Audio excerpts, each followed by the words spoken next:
Hello students, this is Manish Pareek in front of you.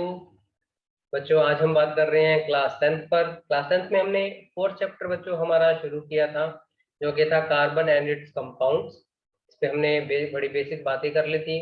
Carbon की properties बच्चों हमने पढ़ ली थी।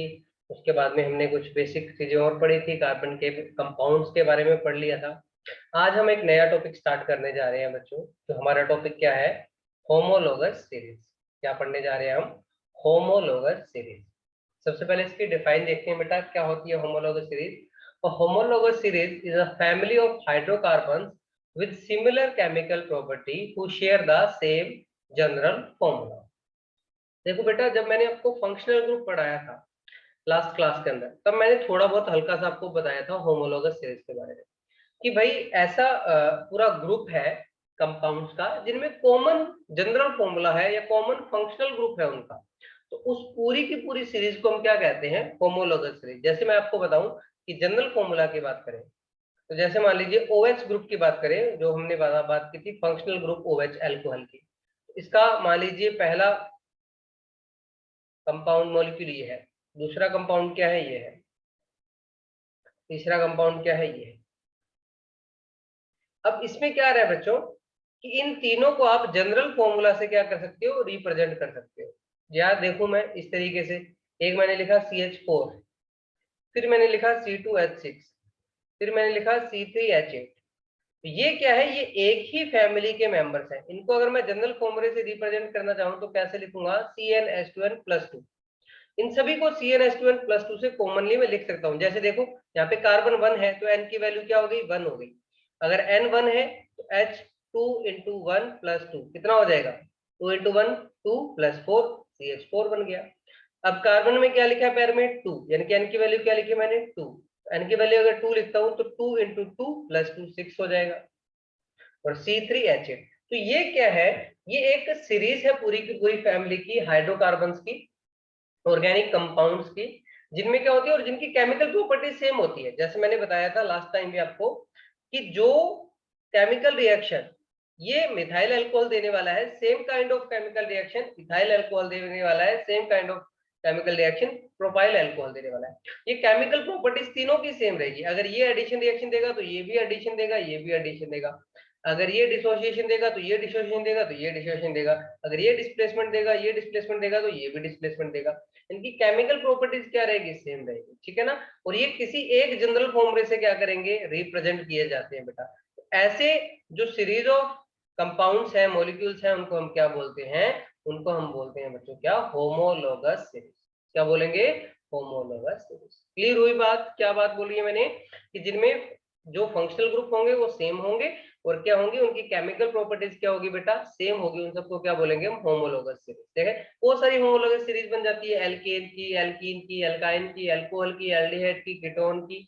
जब हमने फंक्शनल ग्रुप की बात की थी ना, उन सबकी अलग अलग होमोलोगस सीरीज पॉसिबल है, बन सकती है। ओके, क्लियर हुई? डेफिनेशन क्लियर हुई बच्चों कि होमोलोगस सीरीज क्या होती है?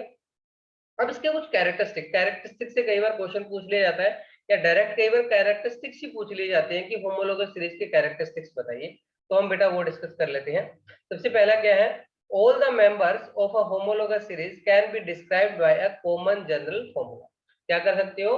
कि जितने भी मेंबर्स हैं होमोलोगस सीरीज के, उनको आप डिस्क्राइब कर सकते हो किसी एक जनरल फॉर्मूले से। For example, all alkenes can be described CnH2n। Alkenes जो होते हैं CnH2n माइनस, सॉरी, CnH2n से रिप्रेजेंट किए जाते हैं, CnH2n। Okay, all alkenes can described by the general formula CnH2n। कि एल्कीन्स जो होते हैं, जैसे मैंने बताया आपको, एथीन C2H4, ठीक है, प्रोपीन C3H6, इस तरीके से रिप्रेजेंट किए जाते हैं। तो यहाँ पे CnH2n जनरल फॉर्मूला इसके लिए भी लागू है बेटा, और CnH2n इसके लिए भी लागू है। देखो, n की वैल्यू आपने क्या रखी? 2 रखी। यहाँ पे n की वैल्यू क्या रखी? 2 रखी। तो H कितने हो गया? 2n, 2 × 2 4। तो क्या बन गया? C2H4। तो ये क्या है? क्या है बेटा? एल्कीन है। ऐसे ही C3H6, n की वैल्यू आपने क्या रखी? 3 लिखी। तो H2n, 2n कितना हो गया? 6 हो गया। तो C3H6। तो इससे सबसे पहला क्या कैरेक्टरिस्टिक है कि इसके जो जितने भी हमारे मेंबर्स हैं होमोलोगस सीरीज के, उनको आप क्या कर सकते हो? किसी एक जनरल फॉर्मूला से रिप्रेजेंट कर सकते हो, डिस्क्राइब कर सकते हो बेटा। ओके, क्लियर हो गया? पहला पॉइंट क्लियर है भाई सबको? यस नो बोलो फटाफट से, कमेंट बॉक्स में लिख दो यस नो। हाँ जी क्लियर हो गया? पहला पॉइंट क्लियर है सबको? हाँ जी। सेकंड पॉइंट देखेंगे। Each members of a homologous series differ from its higher and lower neighboring members by a common difference of CH2। कि बेटा दो जो एडजेसेंट मेंबर्स हैं होमोलोगस सीरीज के, उनके बीच में डिफरेंस कितने यूनिट का होता है इस CH2 यूनिट का। जैसे हमने अभी देखा, पहला मेंबर लिखा मैंने एल्केन का मेथेन, दूसरा मैंने लिखा एथेन, और तीसरा मैंने लिखा प्रोपेन C3H8। अब इनमें डिफरेंस देखो, कार्बन यहाँ पे कितनी है 2, यहाँ पे कितनी है 1, तो 1 कार्बन का डिफरेंस आ गया। हाइड्रोजन यहाँ कितनी है 6, यहाँ कितनी है 4, कितने हाइड्रोजन का डिफरेंस आ गया 2 का। ऐसे ही सेकंड और थर्ड में देखो, यहाँ कार्बन कितनी है 3, यहाँ कार्बन कितनी है 2, तो 1 कार्बन का डिफरेंस आ गया। यहाँ हाइड्रोजन कितने हैं 8, यहाँ हाइड्रोजन कितने हैं 6, तो कितने का डिफरेंस आ गया 2 का डिफरेंस आ गया। तो दो जो एडजेसेंट मेंबर्स हैं सीरीज के, उनके बीच में ऑलवेज कितने का डिफरेंस होगा CH2 का होगा। कितने का डिफरेंस होगा CH2 का। और अगर मैं बात कर लूं एटॉमिक मास के अंदर, तो कार्बन का एटॉमिक मास हमें पता है 12U होता है, और 1 हाइड्रोजन का 1 और 2 हाइड्रोजन का 2, तो कितना हो गया 14। अगर आपको पूछा जाए कि दो एडजेसेंट जो मेंबर्स हैं होमोलोगस सीरीज के, उनके बीच में कितना मास का डिफरेंस होता है, तो एटॉमिक मास कितना डिफरेंस हो गया बेटा 14U, और ग्राम में पूछा जाएगा तो 14 ग्राम। क्लियर है बच्चों? हाँ जी बेटा, सेकंड पॉइंट क्लियर हो गया कि दो एडजेसेंट जो ग्रुप मेंबर्स हैं सीरीज के, उनके बीच में डिफरेंस कितने का CH2 यूनिट का, या फिर 14 ग्राम या 14U का मास का डिफरेंस होता है। क्लियर हुआ क्या भाई सबको? हाँ जी। अब देखेंगे बेटा हम थर्ड हमारा प्रॉपर्टी क्या थी, all the members of A homologous series show similar chemical properties. ये मैंने आपको शुरुआत में बता दिया कि केमिकल प्रॉपर्टीज क्या होंगे, similar. Chemical properties simply means chemical reaction कैसी देंगे वो। तो एक जो होमोलोगस सीरीज है, जैसे एल्केन होमोलोगस सीरीज है, उसके सभी मेंबर्स एक ही तरीके की रिएक्शन देंगे। अगर वो सब्स्टिट्यूशन दे रहे हैं तो सभी सब्स्टिट्यूशन ही देंगे, अगर कोई एडिशन दे रहा है तो वो सभी के सभी क्या देंगे, एडिशन ही देंगे।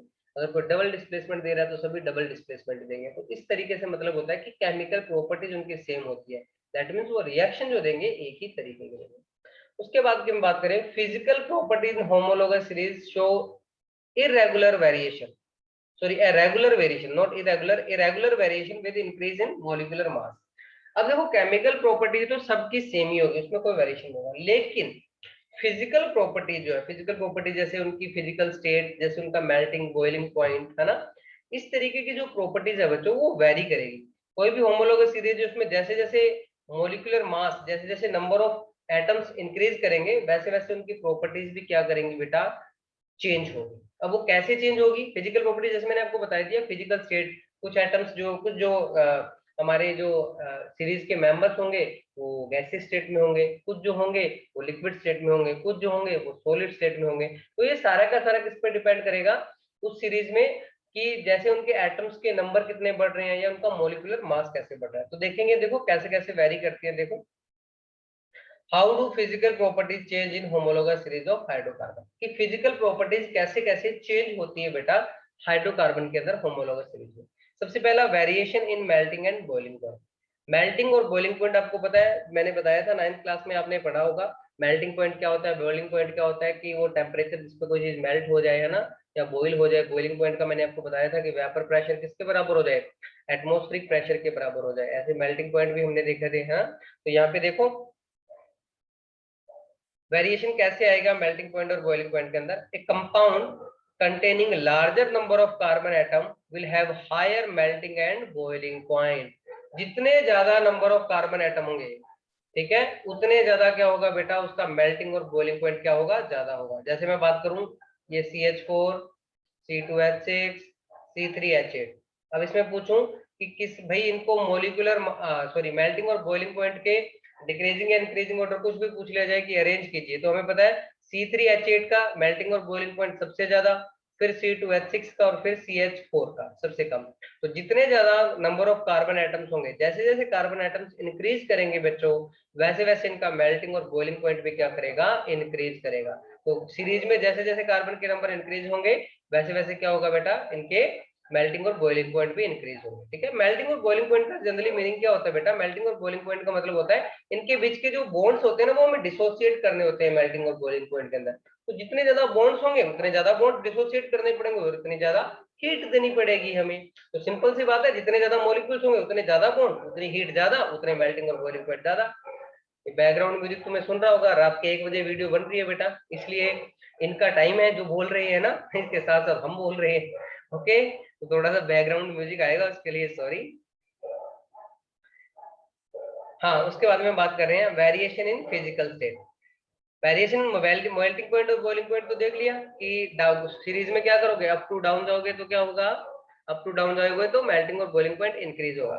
फिजिकल स्टेट की बात करो, तो फिजिकल स्टेट की बात करें तो क्या होगा बेटा? फिजिकल स्टेट जो होता है जिनमें कार्बन कम होते हैं, जिनमें नंबर ऑफ कार्बन कम होते हैं, वो किस स्टेट में होते हैं? वो गैसियस स्टेट में होते हैं। ठीक है, और जिनमें कार्बन के नंबर बहुत ज्यादा होते हैं हाइड्रोकार्बन में, वो सॉलिड स्टेट में होते हैं। और जिनमें मीडिएट लेवल के होते हैं कार्बन के एटम्स, वो कैसे होते हैं? लिक्विड स्टेट के होते हैं। तो वही दे रखे हैं, hydrocarbon containing 1 to 4 carbon atoms are gases.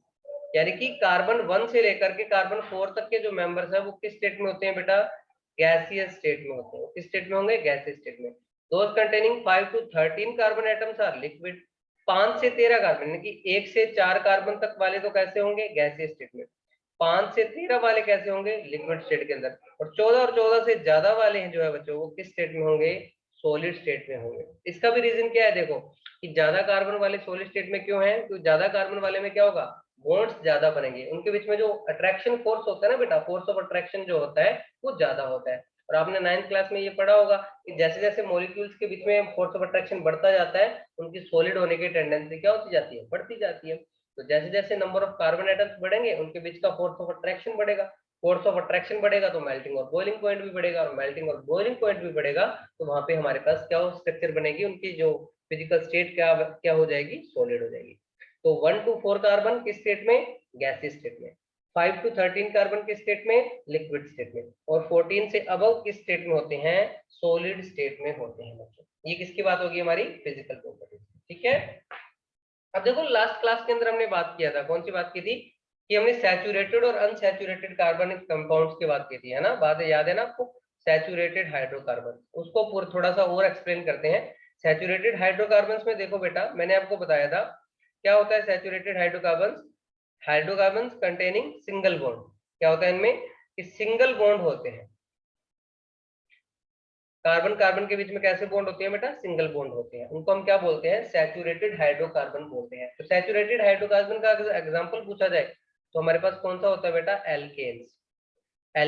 Alkanes का अगर जनरल फॉर्मूले की बात की जाए तो एल्केन का जनरल फॉर्मूला होता है बच्चों CnH2n प्लस CnH2n+2। अगर एल्केन होमोलोगस सीरीज की सारी बात करूं मैं, तो n की वैल्यू अगर 1 रखता हूं तो यहाँ पे कार्बन 1 हो जाएगा, हाइड्रोजन 4 हो जाएगा। n की वैल्यू अगर 2 रखता हूं बच्चों तो क्या हो जाएगा? C2H6 हो जाएगा। n की वैल्यू 3 रखता हूं तो C3H8 हो जाएगा। n की वैल्यू 4 रखता हूं तो C4H10 हो जाएगा। तो ये सारे के सारे क्या है? ये सारे के सारे बच्चों एल्केन्स हैं। यहाँ पे कार्बन और कार्बन के बीच में कौन सा बॉन्ड होता है? सिंगल बॉन्ड होता है ना? इसको हम क्या बोलते हैं? सैचुरेटेड हाइड्रोकार्बन बोलते हैं। जैसे देखो CH4 की स्ट्रक्चर बनाते हैं तो CH4 कुछ इस तरीके से बनता है, ये CH4 की स्ट्रक्चर है। अगर C2H6 की स्ट्रक्चर बनानी है तो C और C, है ना? बीच में क्या होगा? Single bond. यहाँ पे 3 हाइड्रोजन लग जाएंगे और यहाँ पे भी 3 हाइड्रोजन लग जाएंगे। ये क्या हो गया हमारा? C2H6। ओके, उसके बाद में C3H8 की बात करें तो यहाँ पे क्या होगा? 3 कार्बन, तीनों के बीच में सिंगल बॉन्ड, फिर हाइड्रोजन को डिस्ट्रीब्यूट कर देंगे इनके बीच में कुछ इस तरीके से। कार्बन की मैक्सिमम वैलेंसी बताई थी ना आपको, 4 होती है, उसके अकॉर्डिंग ये डिस्ट्रीब्यूट हो जाएंगे। तो ये क्या होते हैं? Saturated hydrocarbon. ये फॉर्मूला जरूर याद रख लेना। इनका जनरल फॉर्मूला क्या होता है? CnH2n। ठीक है, यानी कि हाइड्रोजन जो होंगे वो डबल से 2 ज्यादा होंगे। ऐसे हाइड्रोकार्बन्स को हम क्या बोलते हैं? Saturated hydrocarbons. और एग्जांपल क्या आता है? एल्केन्स। अगर नेक्स्ट बात करूं मैं आपकी किसकी? Unsaturated hydrocarbon. Unsaturated hydrocarbons. Unsaturated hydrocarbons में हमारे पास 2 क्लासेस आती हैं बच्चों। कौन कौन सी आती हैं? फर्स्ट आते हैं हमारे पास एल्कीन, एल्कीन्स। ठीक है, एल्कीन्स अनसैचुरेटेड का मतलब से कार्बन और कार्बन के बीच में क्या होगा, या तो डबल बॉन्ड होगा या फिर बच्चों क्या होगा, ट्रिपल बॉन्ड होगा। कार्बन और कार्बन के बीच में क्या हो जाएगा, डबल बॉन्ड हो जाएगा या फिर ट्रिपल बॉन्ड हो जाएगा, उनको क्या बोलते हैं, अनसैचुरेटेड हाइड्रोकार्बन। एल्कीन्स क्या होती है, एल्कीन्स वो होते हैं बेटा जिनमें कार्बन और कार्बन के बीच में कौन से बॉन्ड होते हैं, डबल बॉन्ड होते हैं, ठीक है ना। इनका जनरल फॉर्मूला होता है CnH2n। क्या फॉर्मूला होता है इनका, ये जनरल फॉर्मूला जरूर याद रख लेना, ये आइडेंटिफिकेशन में काम आता है बेटा, है ना। जैसे मॉलिक्यूल दे दिया आपको, पूछ लिया क्या है ये, एल्केन है, एल्कीन है, एल्काइन है, एल्कोहल है, क्या हुआ है, तो हम इसको इस जनरल फॉर्मूले से आइडेंटिफाई करते हैं।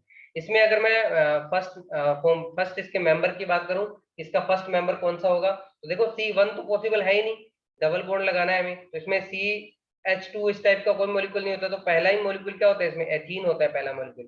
तो इसका सबसे फर्स्ट मॉलिक्यूल की बात, फर्स्ट मेंबर की बात करें, उसका फर्स्ट मेंबर होता है C2H4, इसको बोलते हो आप एथीन। फिर होता है C3H6 प्रोपीन, ठीक है, C4H8 ब्यूटीन, ठीक है। अब कैसे स्ट्रक्चर होती है, इस तरीके से स्ट्रक्चर होती है, कार्बन कार्बन के बीच में कौन सा बॉन्ड है, डबल बॉन्ड है, उसके बाद में हाइड्रोजन डिस्ट्रीब्यूट कर देंगे। वैलेंसी 4 ही रखनी है कार्बन की, 4 से ज्यादा नहीं करनी। C3H6 बनाना है आपको, तो किसी भी दो कार्बन के बीच में एक बार डबल बॉन्ड रख दो, इस तरीके से रख दिया हमने, ठीक है, ये रख दिया, ठीक है बच्चों। तो ये भी क्या हो गया हमारे पास, ये भी हमारे पास क्या हो गया, प्रोपीन हो गया। तो यहाँ पे कार्बन और कार्बन के बीच में क्या आ जाए, डबल बॉन्ड आ जाए, उसको हम क्या बोलते हैं बच्चों, एल्कीन बोलते हैं, क्या बोलते हैं, एल्कीन, ठीक है। ये कैसा है, एक अनसैचुरेटेड हाइड्रोकार्बन है, इसका जनरल फॉर्मूला क्या है, CnH2n है, ठीक है। ऐसे ही अनसैचुरेटेड में एक और एग्जांपल देखें, कौन से, एल्काइंस। एल्काइंस, एल्काइंस भी अनसैचुरेटेड हाइड्रोकार्बन है बेटा। इसमें क्या होता है, इसमें कार्बन और कार्बन के बीच में क्या होते हैं, ट्रिपल बॉन्ड होते हैं। ये ट्रिपल बॉन्ड, डबल बॉन्ड, ये सिंगल बॉन्ड पहली क्लास में एक्सप्लेन किए थे मैंने कैसे बनते हैं बच्चों। तो इसके बीच में क्या होते हैं, ट्रिपल बॉन्ड होते हैं कार्बन और कार्बन के बीच में। इसके जनरल फॉर्मूले की बात की जाए, CnH2n-2, CnH2n-2 होता है, ठीक है। तो इसका अगर मैं बात करूं क्या, फर्स्ट मेंबर की, तो यहाँ पे हमारे पास फर्स्ट मेंबर कौन सा होता है, C2, 10 मिनट,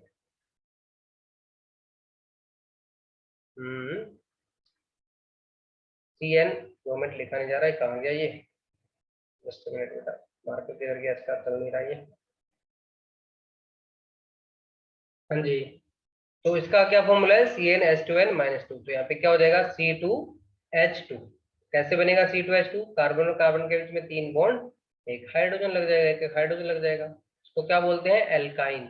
2 कार्बन है, इसको बोलेंगे इथाइन। ये बाद में बात करेंगे हम, जब हम इसके वो पढ़ेंगे ना IUPAC नेमिंग रूल, तब इनके नेम भी लिखना सीखेंगे। तो इस तरीके से क्या होती है बेटा, सैचुरेटेड अनसैचुरेटेड हाइड्रोकार्बन और होमोलोगस सीरीज के बारे में आज हमने पढ़ा, ठीक है। आज ये बिल्कुल छोटी सी क्लास रखते हैं, नेक्स्ट हम इसके बारे में IUPAC नेमिंग के बारे में क्लास लेके आएंगे। बहुत ही इंटरेस्टिंग क्लास है, बहुत ही काम की क्लास है, जो बच्चे फर्दर आगे साइंस के साथ या किस तरीके से साइंस में रहना चाहते हैं उनके लिए तो बहुत वो बेसिक और जरूरी क्लास है बेटा, ठीक है ना। तो होप सो आपको ये समझ में आया होगा बेटा, अगर आपको समझ में आया है तो प्लीज लाइक कीजिए, शेयर कीजिए, सब्सक्राइब कीजिए। Thank you so much, have a nice day and happy learning बच्चों।